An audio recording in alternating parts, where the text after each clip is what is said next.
We already discussed who we should go after on free agency on offense. We've already discussed who we should go after on defense in free agency. Now let's take a little deep dive on what we should do in-house.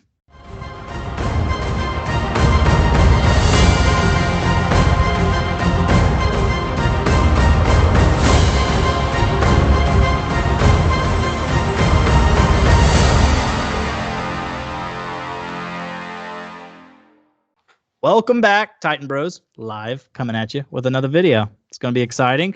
And we're going to probably do a shorter video this week. As I say every week, that turns out to be 30, 40 minutes long. It's probably going to be a little shorter this week because I plan on doing a reaction video sometime this week because it is free agency officially Wednesday, but the tampering period starts tomorrow. So our team will really start to take shape and to know if we have any hope for the 2024 season or not.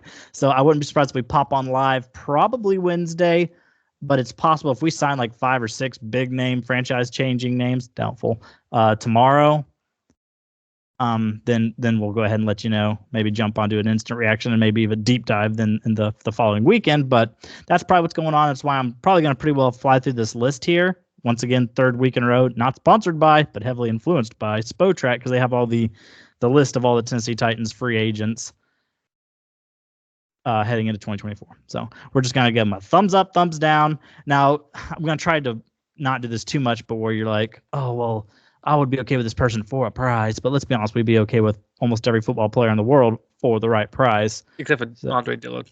Except for Andre Dillard, but sadly he's still under contract and we have not cut him, which that's kind of starting to worry me a little bit. I sure hope they don't think Bill Callahan can fix him. I hope not.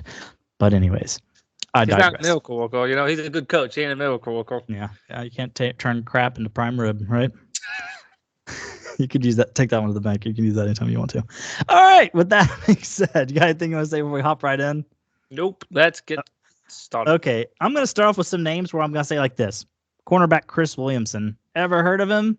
Apparently he's a free agent. So like, who cares about him? Next, Jack Gibbons. He's restricted. He's a restricted free agent, so basically we control the table there. I say bring him back. Me too. If nothing else, he could be a good depth piece. I agree. If he gets knocked down to depth, that's good to me. Yeah. Sorry, I'm dominating this whole video. You said like 7 words, so go ahead, say something. No, well, you just said it. If he's a good backup, like if our star goes down for a week or two and we have Gibbons to replace him, it's not like, oh, that's a huge weakness there. He can plug and play well enough, I think. Mm-hmm. I agree, indeed. So I say bring him back. Julius Chestnut.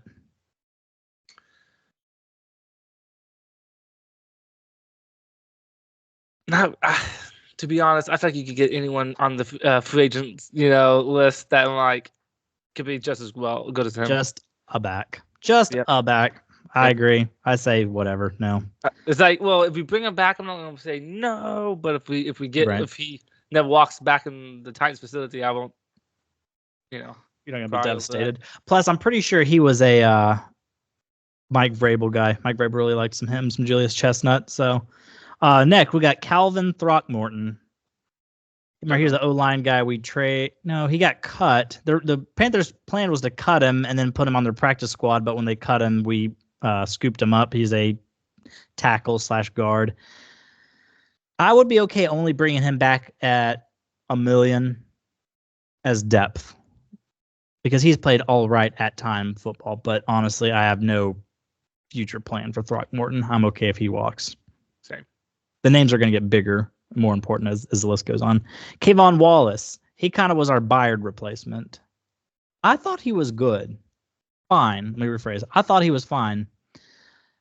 So I say bring him back as depth. That's what I was about to say. If he's brought back as depth, I'm okay with. But if we're bringing him back to think we're just gonna like, all right, you're the day one starter, I'm gonna have an issue with that. But yes, so I would say it depends on why we bring him back. But if he's our backup, I can deal with that. His red sleeves look pretty cool too, in my humble opinion. Red sleeves mean a lot. They looking cool means a lot to me. Because we got to have somebody. Because we had didn't Byard like to wear his red as well? Yes. Mm-hmm. Yeah, who just signed a contract like an hour or so ago with the Bears of all people. So rest in peace there. All right, next we got people like Ross Blackman. Get him out of here. Marlon Davidson. Get him out of here. Joe Jones. Nope. Corey Levin. What do you think about Corey Levin? He's just kind of been around, I feel like, our team for a and he hasn't while. really done much. If we bring him back, fine. But if we don't, I also won't mind because, yes, he's been around for such a long time, but he hasn't done anything for us. No. So I wouldn't mind if we just let him go. The only reason I'd be okay with him is he is a center, and technically none of our other people in the line are a backup center. Because for whatever reason, centers are usually pretty tough. Like Ben Jones is always tough for us, and then Aaron Brewer, I think he's awful, which we'll talk about him later. Yeah. But he never got hurt. So for some reason, backup center is not a very action-packed job for the Tennessee Titans. I say bring him back just for that, to be pay him as little as possible to be our backup center, just in case something happens with whoever it is. Which hopefully, I'm okay if we splurge a little bit on centers. People like Connor Williams for the Dolphins, who's supposed to be pretty dang good. I'll take him. I'll absolutely take him. All right, next one, Trevon Wesco. Yeah, get him out of here. Out of here. Get Trevon Wesco out of here. He was garbage. Not good at blocking. Couldn't catch to save his life. Just no. All right, next, Travis Gibson. We got him from the I think he got cut as well by the Bears, and we claimed him off waivers. Edge rusher. He was supposed to be an all right piece, but we literally never let him see the field. So don't know what that was about. Yeah, if we let him walk, though, I don't even know the guy hardly that well. So I mean, yeah, it's hard to know whether or not we should bring him back or not when he didn't really see the field ever. That's why I'm like, sometimes when we get to that point where we're definitely missing the playoffs, we should have let some more people play that doesn't normally. But anyway, yeah, let him walk, I say. Get him out of here. Next one, this is a little bigger name. Nick Westbrook Akina. I like him when the spot he is. You know, he can make some plays for you. He makes some touchdowns once in a while. He'll make a deep play on you. I like him fine. He's projected at about $2.5 million a year, like a 1 year 2.5. I can do that, me personally. Let's go ahead and combine this one and another one together. Him and Chris Moore. I'm okay with bringing one of those back to be wide receiver 5/wide receiver 6. I don't want both. Bring one back. I'm about to say something dramatic here, okay, that you could disagree with. But do we know that Treylon Burks is better than those two?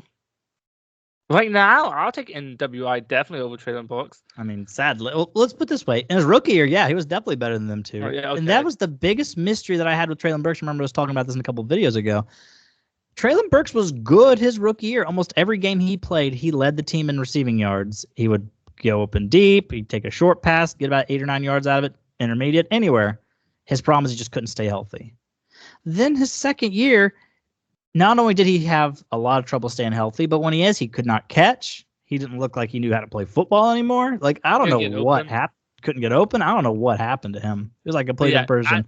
But if last year was his only year in the NFL, that's a very fair assessment to make. Like, well, Chris Moore came in clutch for us all the time, actually. I like NWI and Chris Moore better than Treylon Burks, so I don't know if those two should be number 5, but I like either of those two at 3, 4, or 5. I would take back NWI. I think you more leaning Chris Moore. I think Chris Moore is a better wide receiver. Nick Westbrook-Akina is.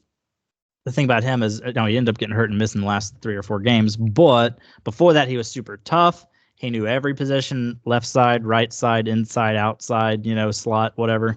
And he also had a lot of special teams value. So that would be my reason to bring him back. Yeah. Now, we are a little bit unfair with him sometimes because a lot of people see NWI and they're like, oh, Nick Westbrook-Akina. But guess what? If he was playing the number 5 wide receiver role, which is where he should be, back into the roster, playing more special teams than actual offense, he's fantastic. The reason we get so frustrated when we see him because he's playing as the number 2 wide receiver, number 3 wide receiver, going against good corners. He's not a 2 or 1. He's probably not even a 3. But I think he's a pretty darn good 4 or 5. If you ask me. Yeah, I agree. I guess I'd be okay with him and Chris Moore. Well, actually, if they were our 5 and 6, because we put those at 5 and 6, then Kyle Phillips right there at number 4. We got Treylon Burks at number 3. No, see, that's where I find a problem. That's why I feel like we need either NWI or Chris Moore. Because I don't want Burks to be our number 3. I want us to be D-Hop number 1, a free agent addition here, like a big name free agent addition here at number 2 or 3, and then drafting wide receiver 1st or 2nd round. and those being our top 3 wide receivers. So see, that's why I'm always like Chris Moore or NWI. I say NWI let Chris Moore walk just because he can do special teams and receiving. I know Chris Moore to me has more of an explosive factor to him. Yeah. But I say NWI. That's what I would say.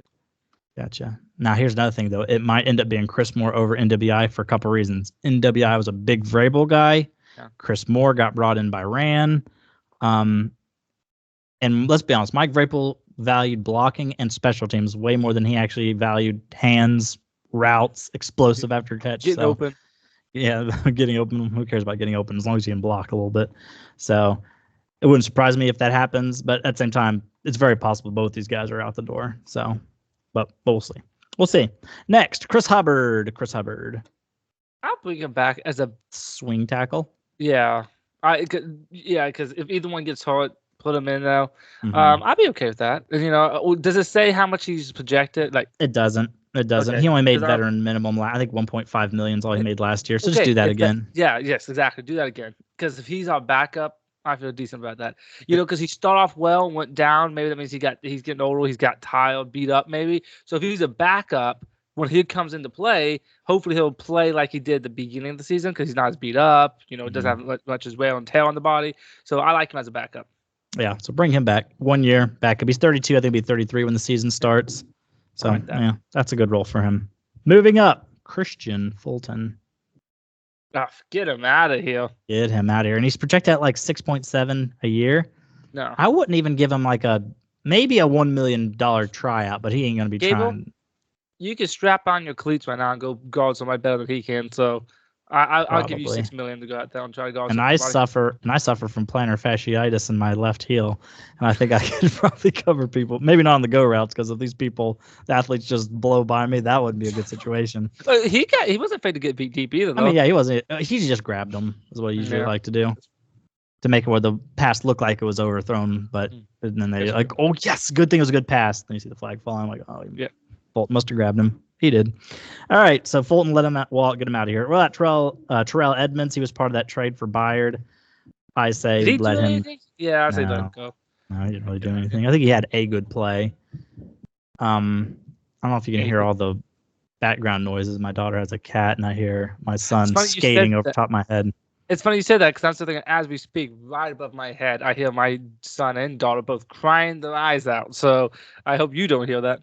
I don't. Oh, that's what's one of the good things about these microphones, as opposed to us just doing, the speaker on the actual laptop, is it muffles all the background noise a whole bunch. All right, so Terrell Edmonds, we said get him out of here. We're getting close to the top. We only got about 5 or 6 more, maybe. Sean Murphy Bunting.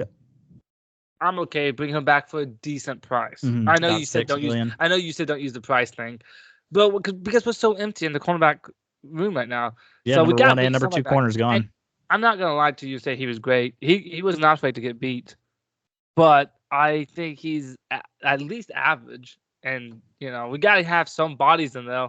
Yeah, you can't have superstars as every position. So sometimes you gotta just have an average starting caliber. And I just don't want us to go in there with like our 3 cornerbacks, a bunch of undrafted people, and just like, who are you? I don't want to do that. Avery Williams, you mean? Yeah, exactly.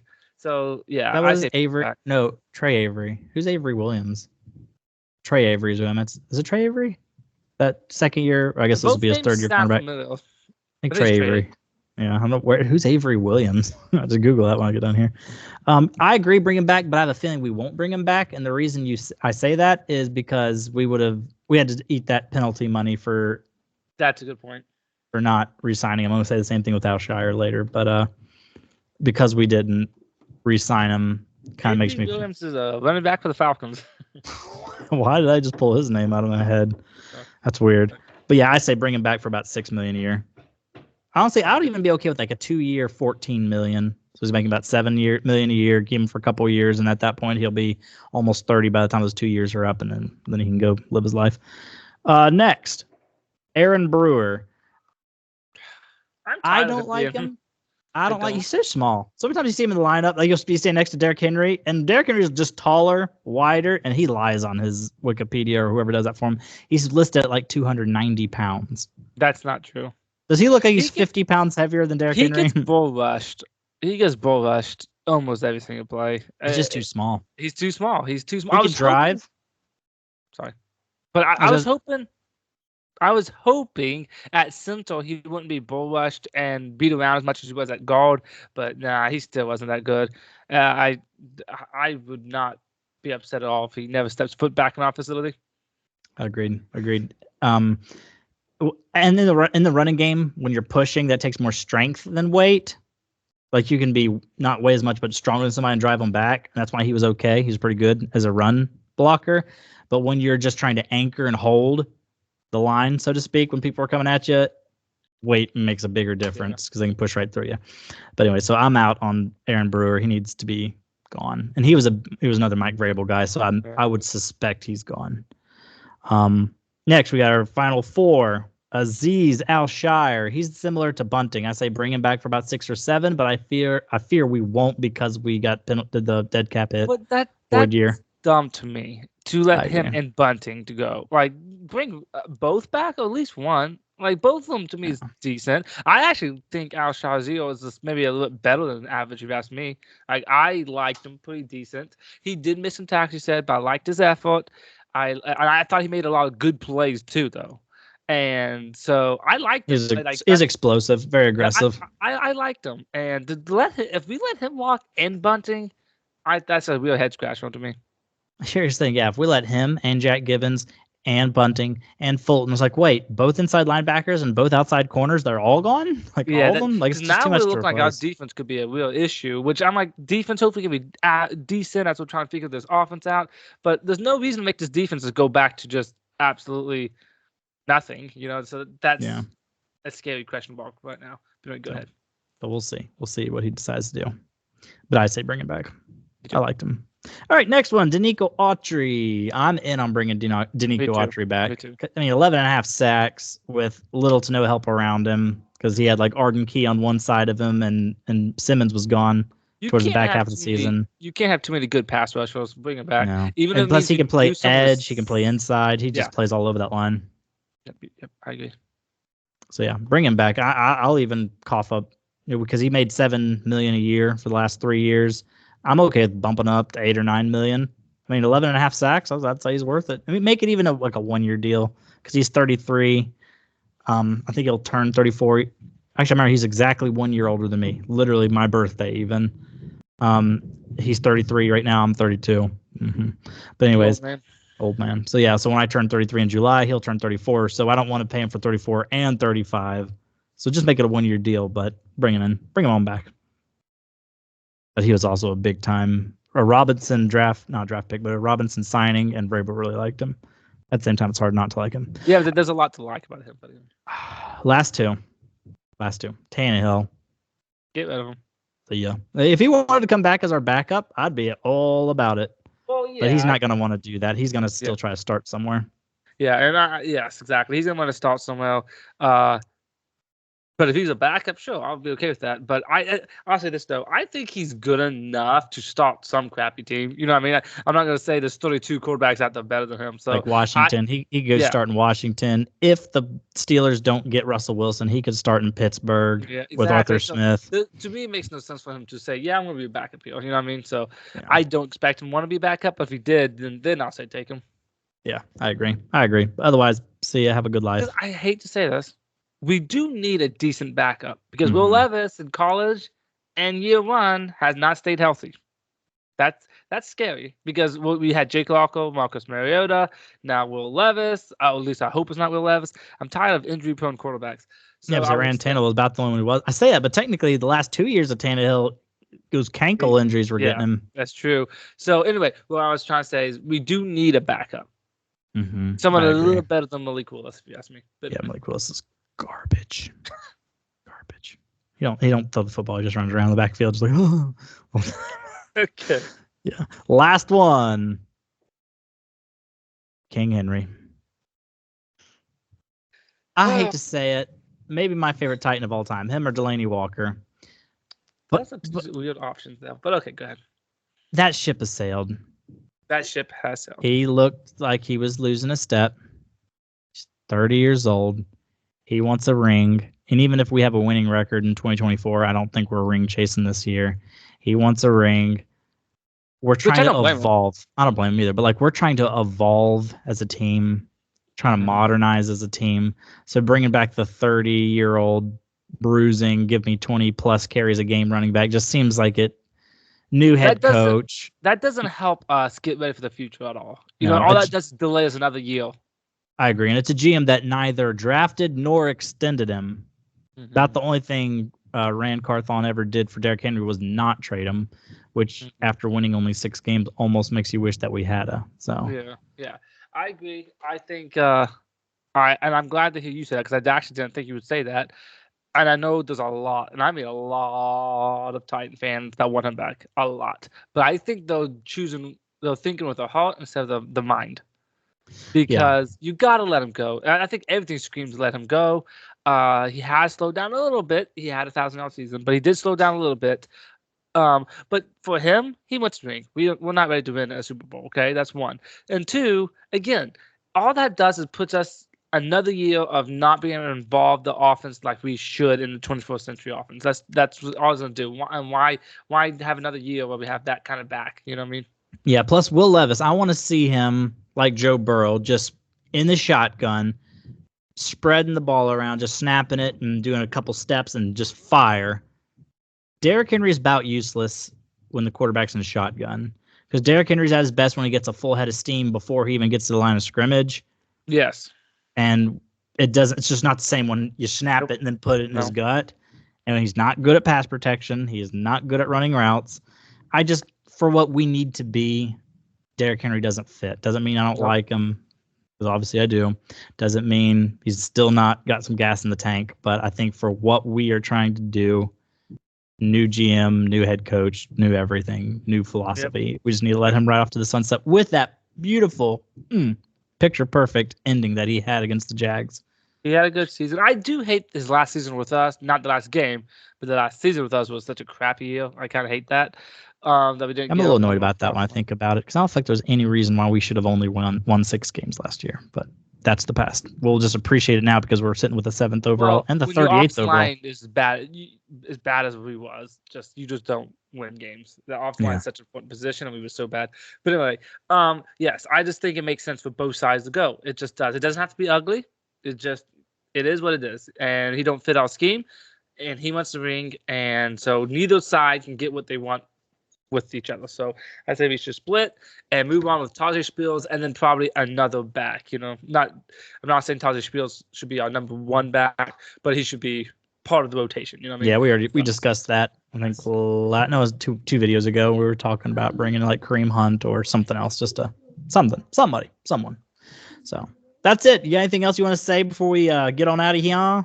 No, I think we're good. Yeah, I think we covered everything. I think so too. Exciting times, because again, we might bring in some big names tomorrow. We'll see. Or we could just sit on. Either I could be really happy tomorrow, for some reason I'm so scared that I'm gonna be really mad. And I think for some reason we're still gonna try to bargain shopping, and we have all this money, but we're gonna actually end up saying, well, we did pay this much for this guy. That's a decent amount of money because he's decent. We paid him for a decent price. That's a decent deal. I'm like, guys, we got the most money out of any team. Go get somebody. I have a feel that's going to happen. I don't know why. I mean, I do as well, but at the same time, it's because that's what J-Rob did. J-Rob liked to sit on his hands and then end up getting some value guys at the end. And then Rand last year in his first year was like, okay, I have negative 30 million. What am I going to do? So I don't even know why I was checking Twitter every 5 minutes to see if we had signed anybody. But we actually have money. We have a GM who we don't really have his what's what I'm looking for. His mannerisms. There we go. We don't have his mannerisms memorized because like J-Rob is pretty predictable. We kind of knew what he was going to be like. But so we'll see. For now, it's exciting times having all the money in the high draft picks. So let's enjoy an off season of hope that will probably be crushed this summer and fall, winter. So anyways, I guess that's all I got for you. Go ahead. You got anything else? Do so. Okay. So we're going to go ahead and wrap this bad boy up. So tighten up and peace out and all that jazz.